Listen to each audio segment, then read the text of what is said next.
الحمد لله وحده والصلاة والسلام على من لا نبي بعده أما بعد قال الله تبارك وتعالى في القرآن المجيد والفرقان الحميد أعوذ بالله من الشيطان الرجيم بسم الله الرحمن الرحيم ولا تيأسوا من روح الله إنه لا ييأس من روح الله إلا القوم الكافرون صدق الله العظيم وهو أصدق القائلين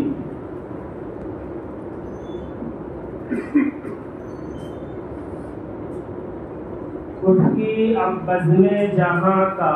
اور ہی انداز ہے اٹھ کی اب بزم جہاں کا اور ہی انداز ہے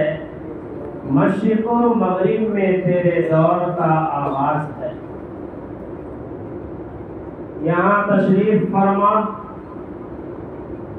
قابل صدر احترام علماء کرام اور ہمارے نرکٹیا گنج اور اس کے اطراف کے معزز موقر شخصیات اور دوسرے دور دراز سے تشریف لانے والے مہمانان اعزام، قبل اس کے کہ میں اپنی ذمہ داری آپ حضرات کی خدمت میں پیش کروں، میں بڑے ہی دل کی گہرائی و گہرائی سے اپنی طرف سے اور اس تنظیم کے تمام ذمہ داران کی طرف سے، ممبران کی طرف سے آنے والے آپ قابل احترام مہمانوں کا خوش آمدید کرتے ہیں اور آپ کا شکریہ ادا کرتے ہیں کہ آپ جیسے مشغول حضرات بھی اپنے قوم کی محبت پر ہماری حقیر سی دعوت پہ یہاں تشریف لائے۔ اللہ اس کا آپ کو بہتر اجر عطا فرمائے گا انشاءاللہ۔ دراصل یہ نشست جو رکھی گئی ہے، یہ میٹنگ جو رکھی گئی ہے، اس کا ایک مقصد ہے اور وہ مقصد ہے مشاورتی کمیٹی کی تشکیل دینا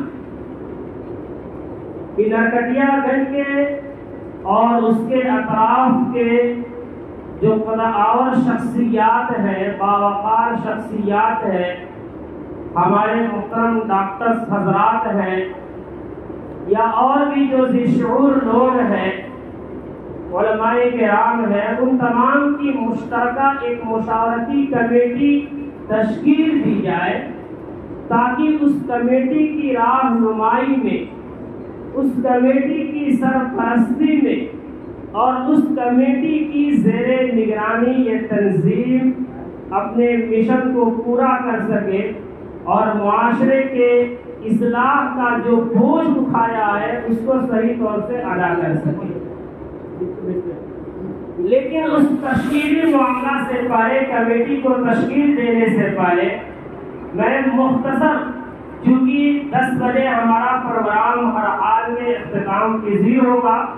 اس لیے کہ آپ حضرات کے اوقات انتہائی قیمتی ہے، مختصر میں پہلے تنظیم کن وجہوں سے قائم کی گئی ایک چیز، دوسری یہ ہے کہ یہ تنظیم کب قائم کی گئی، اور تیسری چیز یہ ہے کہ جب سے یہ تنظیم ملت ڈیولپمنٹ فاؤنڈیشن قائم ہوئی ہے اس وقت سے لے کر آج تک کی اس کی کارگزاری کیا ہے۔ جب یہ 3 چیزیں اختصار ہی کے ساتھ صحیح آپ حضرات کے سامنے پیش کی جائیں گی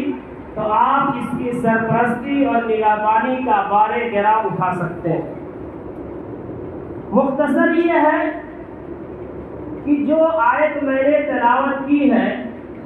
کہ اللہ فرماتا ہے اپنے بندوں سے کہ اے میرے بندوں، تم اللہ کی رحمت سے مایوس نہ ہو، اس لیے کہ اللہ کی رحمت سے مایوس اگر کوئی ہوتا ہے تو وہ کافر ہی ہوتا ہے۔ جس کا اللہ پر بھروسہ نہیں، اللہ پہ ایمان نہیں، اللہ پہ اعتقاد نہیں، جو ایک خدا کو خدا نہیں مانتا، ہزاروں اور سینکڑوں معبودوں کی پرستش کرتا ہے، وہی انسان رحمت الہی سے مایوس ہوتا ہے۔ لیکن جو انسان اللہ پہ یقین رکھتا ہے، اعتقاد رکھتا ہے، کلمہ لا الہ الا اللہ محمد رسول اللہ کا دل سے اقرار کرتا ہے، وہ انسان کبھی اللہ کی رحمت سے مایوس نہیں ہو سکتا۔ حالات چاہے جتنے بھی خطرناک ہو، بلکہ اتنے خطرناک حالات رونما ہو جائے کہ ہر طرف تاریکی ہی تاریکی نظر آ رہی ہو، ان حالات سے نکلنے کی کوئی سبیل اور راہ نظر نہ آ رہی ہو، اسباب و وسائل کی ساری سہولیات مفقود ہو، معدوم ہو، ایسے مشکل حالات میں بھی ایک مومن کی شان یہ ہے کہ وہ مایوس نہیں ہوتا۔ ان حالات میں بھی اسے اپنے رب کی رحمت سے امید ہوتی ہے، یقیناً اللہ رحمت کا معاملہ فرما کر ہمیں اور ہماری قوم کو ان حالات سے نکلنے کی کوئی سبیل پیدا فرمائے گا۔ آج ہمارے ملک کے جو حالات ہیں، ہمارے معاشرے کے جو حالات ہیں، بات ملکی سطح کی ہو یا معاشرتی سطح کی ہو، دونوں اعتبار سے آج مسلمان سخت مشکل حالات سے گزر رہے ہیں، پریشانیوں سے گزر رہے ہیں، جبکہ یہ وہ ملک ہے جہاں ہم اور آپ شب و روز گزار رہے ہیں۔ یہ وہ ملک ہے جہاں بالاتفاق ہمارے مسلمان بزرگوں نے 800 سال تک حکومت کی اور بالاختلاف 1000 سال حکومت کی۔ جب یہاں کے ہمارے مسلم حکمران تھے تو اس ملک کو سونے کی چڑیا جیسے لقب سے ملقب کیا جاتا تھا، اس کی سرسبزی و شادابی کی نظیریں پیش کی جاتی تھی۔ لیکن جب مسلمانوں نے نااہلی کا ثبوت کیا، عیاشیوں میں پڑ گئے، طوائف الملوکی کے شکار ہو گئے، رب نے اتنی بڑی سلطنت جو مسلمانوں کے حوالے کی تھی، جب ہمارے حکمراں اور ہمارے عوام نے اس کی ناقدری کی تو رب کریم نے یہ ملک چھینا اور انگریزوں کے پنجے ظلم و استبداد میں دے دیا۔ لیکن پھر اس انگریز ملعون سے بھی اس ملک کو آزاد کرانے میں جو سب سے زیادہ قربانی اگر کسی قوم نے دی ہے تو ہمارے علماء ہیں، ہمارے امراء ہیں اور ہمارے مسلم قائدین ہیں۔ میں وہ تاریخ بتانا نہیں چاہتا، آپ تمام ماشاءاللہ تعلیم یافتہ ہے، لیکن میں یہ کہنا چاہتا ہوں کہ ہمارے مسلمانوں نے جتنا خون بہایا ہے اتنا غیروں نے اپنا پسینہ بھی نہیں بہایا۔ بہرحال تمام قربانیوں کے بعد یہ ملک آزاد ہوا، لیکن جب سے یہ ملک آزاد ہوا اس وقت سے لے کر آج تک اس ملک کے مسلمانوں کے جو حالات ہیں دن بدن بد سے بدتر ہوتے جا رہے ہیں، مشکل سے مشکل حالات کے شکار ہوتے جا رہے ہیں۔ بلکہ ایک حدیث میں مختصراً اگر سناؤں تو یہ بات سمجھ میں آئے گی کہ آج کی امت مسلمہ اس حدیث کا مصداق بن چکی ہے کہ اللہ کے رسول صلی اللہ علیہ وسلم نے پیشین گوئی فرمائی ایک حدیث میں کہ یوشک ان تداعی علیکم الامم من کل افق کما تداعی الاکلۃ الی قصعتها، کہ اللہ کے رسول نے فرمایا کہ قرب قیامت مسلمانوں میں فتنے ایسے ٹوٹ رہے ہوں گے جیسا کہ بھوکا دسترخوان پہ ٹوٹ پڑتا ہے، ہر طرف سے آفتیں آ رہی ہوں گی، مسلمان ایک حالات کو جھیلیں گے نہیں کہ دوسری حالات ان کے اوپر سوار ہوگی۔ صحابہ کرام نے جب یہ حدیث سنی تو صحابہ کرام نے کہا کہ فَمِنْ قِلَّةٍ يَوْمَئِذٍ یا رسول اللہ، کیا یہ حالات اس دن اس لیے رونما ہوں گے کہ مسلمانوں کی تعداد تھوڑی ہوگی، مسلمان اقلیت میں ہوں گے، مسلمان مالی اعتبار سے کمزور ہوں گے، مسلمانوں کی اقتصادیات کے احوال بد سے بدتر ہوں گے، اس لیے ایسے حالات آئیں گے؟ ذرا غور کریں اللہ کے رسول کیا کہتے ہیں۔ آپ نے فرمایا کہ لا، ایسا نہیں ہے، بل ہم کثیر، بلکہ مسلمان زیادہ ہوں گے، تعداد میں بھرے ہوں گے، 57 اسلامک کنٹریز ہوگی، دنیا کے عالمی لیول کے مالدار مسلمان بھی ہوں گے، لیکن حال کیا ہوگا؟ وَلَكِنَّكُمْ غُثَاءٌ كَغُثَاءِ السَّيْلِ، لیکن اتنی تعداد میں ہونے کے باوجود مسلمانوں کی حیثیت سمندر کے جھاگ کی سی ہوگی۔ ہم اور آپ جن علاقوں سے تعلق رکھتے ہیں، یہاں سیلاب بھی آتا ہے، جب سیلاب آتا ہے تو ہم دیکھتے ہیں کہ اس کے اوپر ایک کف بیٹھا رہتا ہے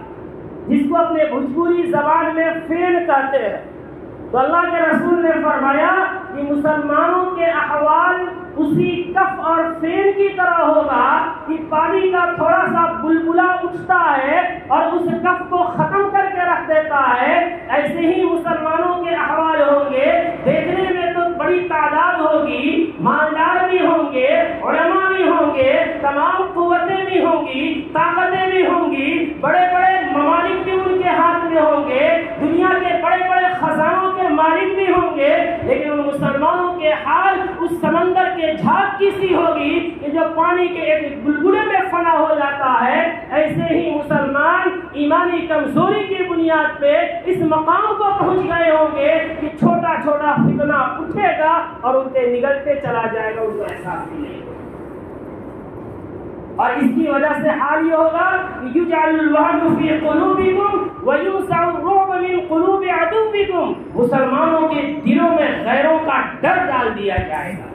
خوف ڈال دیا جائے گا، اور مسلمانوں کا جو روب غیروں پہ ہوتا ہے ان کے دلوں سے اس روب کو کھینچ دیا جائے گا،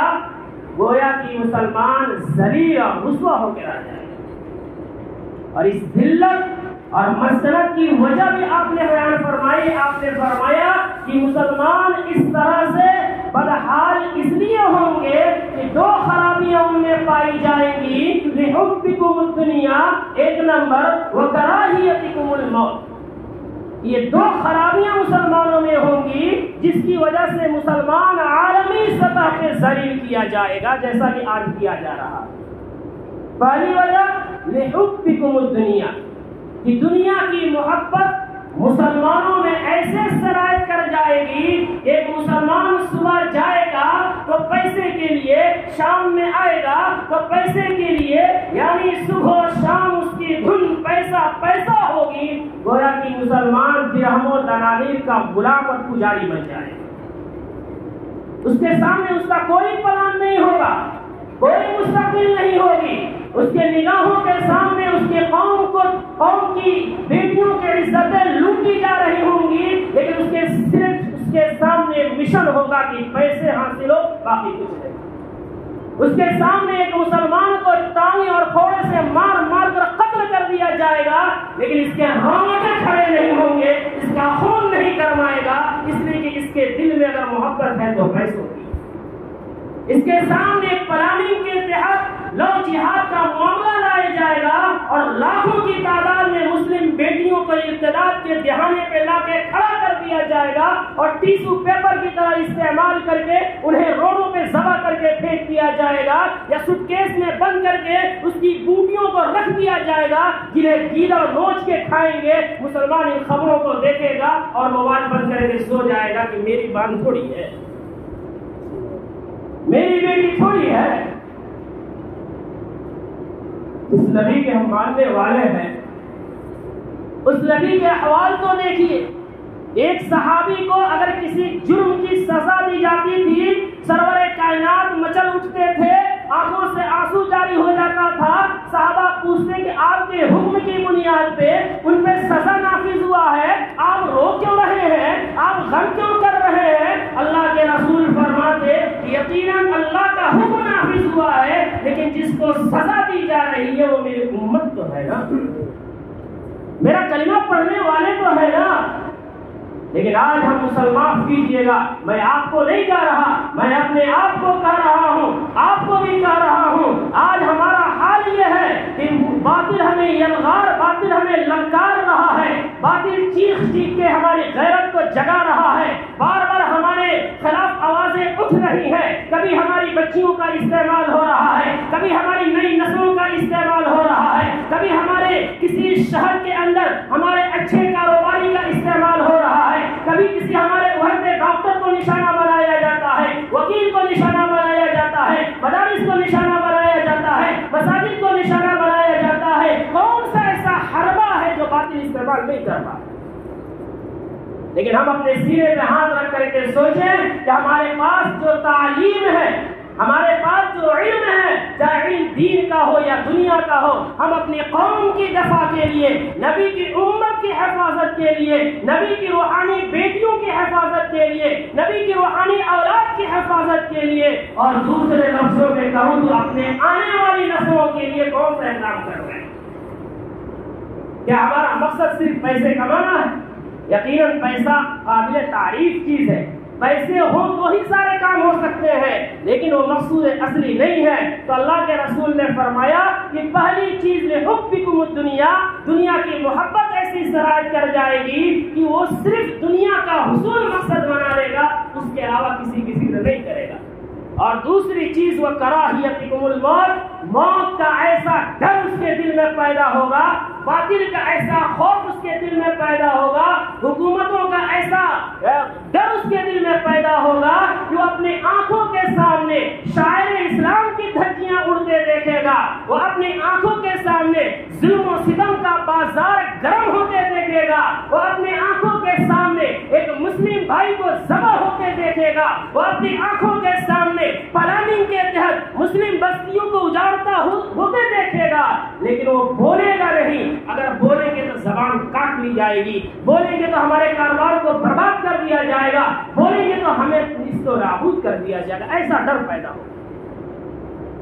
یہ دو چیزیں ہیں جس کی وجہ سے مسلمان ذلیل ہوگا، ایک دنیا کی محبت، دوسرا موت کا ڈر، جس کی وجہ سے آج ملکی سطح پہ پوری دنیا کو دنیا کی بات چھوڑ دے، ہم صرف اپنے وطن عزیز کو دیکھیں تو یہاں کا مسلمان مجبور محض بنا بیٹھا ہے. کوئی ہمارے پاس تدبیر نہیں، کوئی لاہے عمل نہیں. تو یہ تو ہوئی ملکی سطح پر جو آفات ہمارے اور آپ کے اوپر درپیش ہے. اور دوسری وجہ ہے کہ ہمارے معاشرے کے اندر ایسی ایسی برائیاں ہیں. ایک مسلمان 5 وقت کی نمازیں بھی پڑھتا ہے، جماعت کے چلے بھی لگاتا ہے، حج میں بھی جاتا ہے، قرآن کی تعلیم بھی سنتا ہے، تمام کام کو کر رہا ہے، لیکن جب وہ اپنے بچوں کی شادی کرنے جا رہا ہے تو انتہائی بے دردی، بہیمانہ اور جانوریت کا ثبوت دے کر کے وہ لڑکی کے باپ سے جہیز کا ڈیمانڈ کرتا. اس جہیز کا نقصان یہ ہوا کہ آج ہمارے معاشرے میں شادی مشکل ہو گئی، زنا آسان ہو گیا، جبکہ اللہ کے رسول نے فرمایا کہ نکاح کو اتنا آسان کرو کہ زنا مشکل ہو جائے. لیکن اسی نبی کا ہم اور آپ کلمہ پڑھنے والے ہیں، اسی نبی کا نام لینے والے ہیں، اسی نبی کی نماز پڑھنے والے ہیں، اسی نبی کے نام پہ جان و مال کی قربانی دینے کا ایک روپ دکھانے والے ہیں، لیکن جب ہم اپنے بچوں کی شادی کر رہے ہیں تو ایسے فضول خرچ کر رہے ہیں، ایسے غیر شرعی رسومات کر رہے ہیں کہ جس کی وجہ سے ایک غریب بیٹی کی شادی مشکل ہی نہیں، ناممکن کا. انسان وہ بھی ہے جذبات کی رو میں پھر وہ بہ پڑتی ہے، پھر وہ ارتداد کا شکار ہو کے غیر کے ساتھ جاتی ہے. جب وہ خبریں آتی ہیں، نیوز کی ہیڈ لائن بنتی ہے تو ہم کہتے ہیں کس قدر بے غیرت ہے. بے غیرت صرف وہ نہیں جو اپنے ایمان کا سودا کر کے جا رہی ہے، بے غیرت صرف وہ نہیں جو اپنے ماں باپ کو ٹھکرا کے جا رہی ہے، بے غیرت ہم اور آپ معاشرے کے وہ شریف لوگ بھی ہیں جو اس کو بچانے کی کوشش نہیں کر رہے. مختصر یہ ہے کہ یہ دو وجہیں ہیں. ایک ملکی حالات کی مسلمان ملکی سطح پہ پریشان کیا جا رہا ہے، ذلیل کیا جا رہا ہے، ظلم و ستم کی چکی میں پیسا جا رہا ہے، اور دوسرا معاشرتی سطح پہ کہ ہم نے خود اپنے معاشرے میں ایسے رسم و رواج کو فروغ دے دیا ہے کہ ہم خود اس رسم و رواج کے آگ میں جل رہے ہیں، نسلیں جل رہی ہیں، بیٹیاں جل رہی ہیں، ایمانی حرارت ختم ہو رہی ہے۔ یہ دو وجہیں ہیں جن وجہوں کی وجہ سے یہ تنظیم ملت ڈیولپمنٹ فاؤنڈیشن کو قائم کیا گیا۔ اس کی پہلی میٹنگ بتوڑا میں ہوئی، پھر دوسری میٹنگ عیدگاہ مسجد نرکٹیا گنج میں ہوئی، تیسری میٹنگ جامعہ خدیجۃ الکبریٰ میں ہوئی، اور اس وقت اپنے چمپارن کے بڑے بڑے شخصیات جو اس وقت نظر آئے ان کو مدعو کیا گیا، اور اسی میٹنگ کے اندر اس تنظیم کا نام ملت ڈیولپمنٹ فاؤنڈیشن رکھا گیا، جس کے دو اہم مقاصد ہیں۔ ایک مقصد تو یہ ہے کہ مسلمانوں پہ اگر خارجی اعتبار سے کوئی فتنہ آتا ہے، باطل کوئی فتنہ لاتا ہے، دشمنان اسلام کو یلغار کرتے ہیں، تو یہ تنظیم کم سے کم علاقائی سطح پہ اپنے بھائیوں کی حفاظت کر سکے۔ اور دوسرا جو اہم مشن ہے کہ مسلم معاشرے میں جو برائیاں پھیل گئی ہے، بالخصوص نکاح کو مشکل بنانا، سود و بیاج کا لین دینا، ان چند چیزوں کو اپنا اہم مشن بنا کر کے کام کیا جائے، اور الحمدللہ یہ تنظیم کر رہی ہے۔ تنظیم کا جب سے رجسٹریشن ہوا،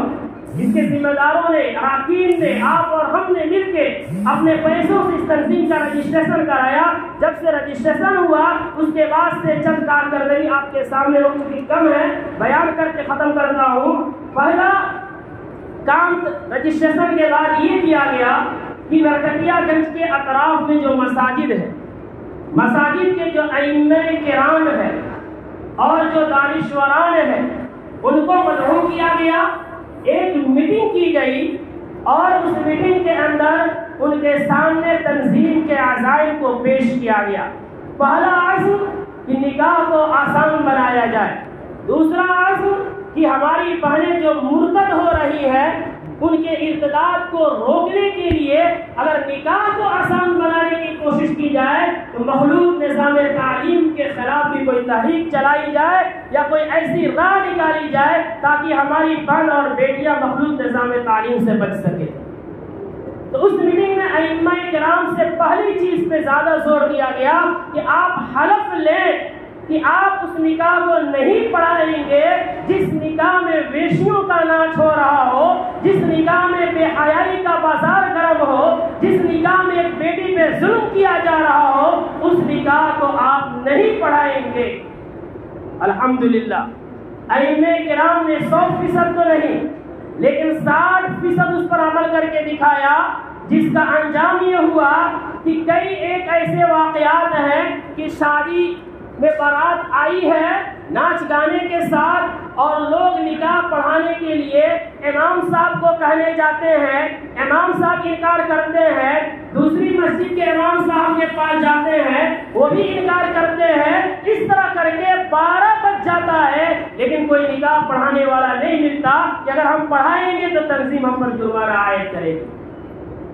دور کا واقعہ نہیں ہے، ایک واقعہ ہمارے فہرست میں ہے، وقت کی قلت ہے اس لیے ایک بتا رہا ہوں، یہ بلولیا کا واقعہ ہے۔ ناچ گانے کے ساتھ بارات آئی، بڑے جوش و خروش میں تھے کہ ایک نہیں 1000 مولویوں کو ہم بلا لیں گے، اور پھر جب ناچ لیے گا لیے، جس قدر بے حیائی کرنی تھی جب کر لیے، اور اس کے بعد نکاح پڑھانے کے لیے امام صاحب کو کہنے گئے، امام صاحب نے انکار کیا، دوسری مسجد میں گئے انہوں نے بھی انکار کیا، مرکز کے اندر فون آیا انہوں نے بھی انکار کیا، جب کوئی نہیں ملا نکاح پڑھانے والا تو مین روڈ کے کنارے کھڑے ہو گئے کہ اگر ادھر سے کوئی مولوی گزرے گا، ٹوپی کرتا والا گزرے گا تو اس سے پکڑ کر کے ہم نکاح پڑھائیں گے۔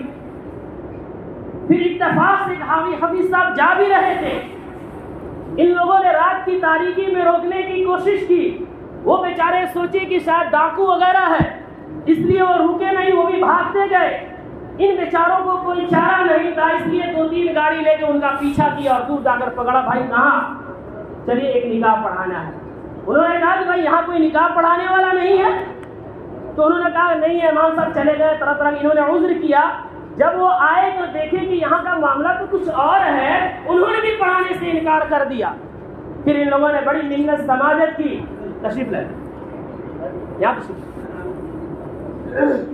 منت ضمانت کی، بڑی معافیاں مانگی، انہوں نے اعلانیہ توبہ کرایا، پھر جا کر کے نکاح پڑھایا۔ تو تھوڑی سی بیداری پہ یہ انقلاب برپا ہوا۔ آج آپ کے نرکٹیا گنج کے علاقے میں اتنی بات ضرور ہے کہ ناچ گانا کرنے کے وقت لوگ ڈر رہے ہیں کہ پتہ نہیں کوئی نکاح پڑھائے گا یا نہیں پڑھائے گا۔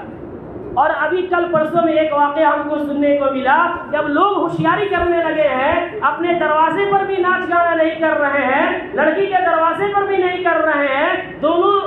دونوں کے بیچ راستے پہ جا کے، یعنی بیچ راستے پہ جا کے وہاں ناچ لے رہے ہیں، گانے پھر لے کے جا رہے ہیں تاکہ کوئی نکاح پڑھا سکے۔ یہ دو واقعہ ہمارے سامنے کل پرسوں میں آیا۔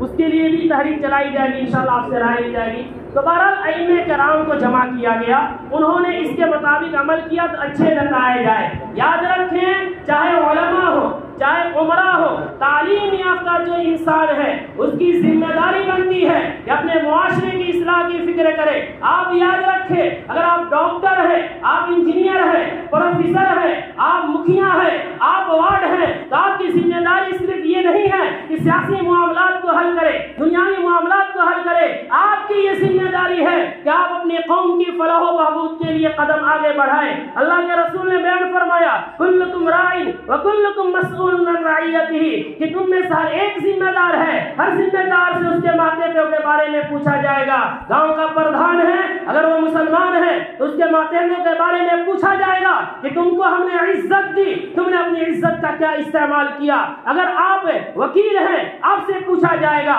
آپ وارڈ ہیں، آپ سے پوچھا جائے گا، آپ اہل علم ہیں، آپ سے پوچھا جائے گا۔ اگر آپ ذی شعور ہیں، آپ کے ماتحت میں کچھ لوگ رہتے ہیں یا آپ کی باتیں سنی جاتی ہیں تو آپ سے سوال کیا جائے گا۔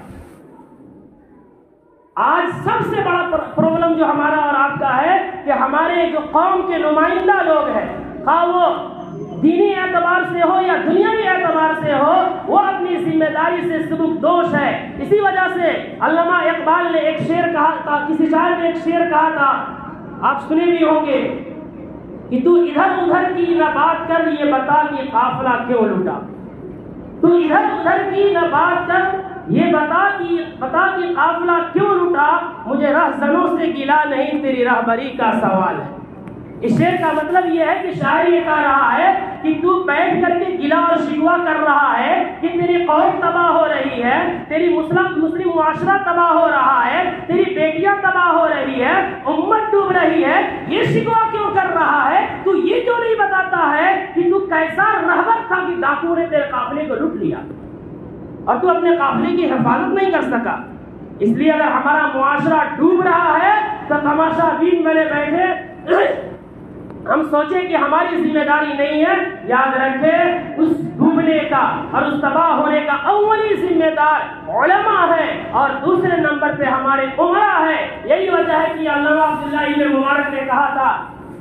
کہ هل افسد الدین الا الملوک واحبار السوء ورهبانها۔ عبداللہ ابن مبارک مشہور تابعی ہے، وہ کہتے ہیں کہ دین کو برباد کرنے والے دو لوگ ہیں۔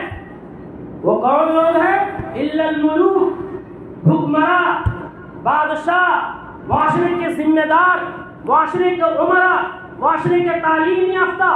معاشرے کے نمائندہ لوگ، معاشرے کے قد اور لوگ جن کی باتیں سنی جاتی ہے۔ تو پہلے ذمہ دار یہ عمرا ہے اور دوسرے ذمہ دار علماء سو ہیں جو چند پیسوں کی وجہ سے اپنے ایمان کا سودا کر بیٹھتے ہیں۔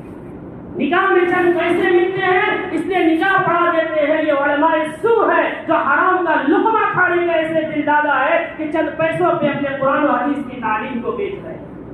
اور آپ مت بھولیے کہ آپ بھی وہ مجرم ہیں جو آپ ایسی شادیوں میں شریک ہو رہے ہیں یا ایسی شادیوں میں نکاح پڑھانے پہ مجبور کر رہے ہیں۔ ایسے بھی واقعات آئے ہیں کہ امام نے نکاح پڑھانے سے انکار کیا کہ ہم ایسی شادی میں نکاح نہیں پڑھائیں گے، تو مسجد کی ٹرسٹی